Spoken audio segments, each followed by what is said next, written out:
Yeah, today we have a very important briefing on the situation in Gaza and the Middle East again. It's been a repetitive exercise last few weeks, but it's probably necessary. You know our position on the situation in Gaza. We find that Israel has a right to defend itself and protect its population, of course, but it has to be done in a proportionate way, and we question whether that has been the case. And we've condemned the scale of the violence and the effects of that, using sharp ammunition, etc.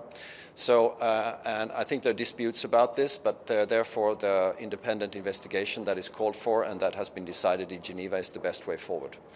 Can I also say that we hope today that we'll have a discussion with the envoy Mladenov about the immediate things that need to be done in order to ameliorate the humanitarian situation in Gaza relating to the blockade. We've asked him to think creatively and come up with ideas on what the UN can do in this respect, so we'll hope to have that discussion with him today.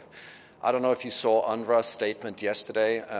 Mr. Krenenbühl, he says that in Gaza we perhaps the world doesn't really understand the effects of the latest violence since the 30th of March, with tens of thousands of people wounded, and as you know, many children killed, etc. And all of this is based on comes in addition to a situation in Gaza which is already a disaster.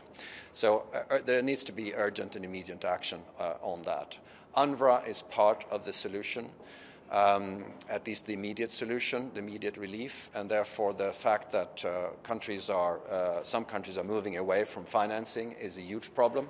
We've been doing what we can to increase our funding, but it's clear that others need to step up as well. Those are the points that we'll make today in the consultations. What do you think about the Kuwaiti draft resolution? Does Sweden support the idea of some sort of protection mission for the Palestinians? Well, I think we welcome the fact that Kuwait is active on this and trying to put concrete ideas that are aimed at diffusing tensions and protect the civilians. So, on the details, we are all discussing it. So we'll see. We just hope that everyone engages constructively on the proposals that are on the table. Do you expect to vote this week? I don't know. You'll have to ask Kuwait about how they intend to move forward on that. I do not. I would be surprised if the vote takes place this week. Palestine joined the OPCW this morning. Are you concerned about U.S. funding for the OPCW after their joining, and what do you think? I don't know. We'll have to think about that. I also noted the ICC referral yesterday, but that again is something that is to the institutions. It's up to the institutions in The Hague to decide on how to move forward on that. Okay. Thanks. Thank you.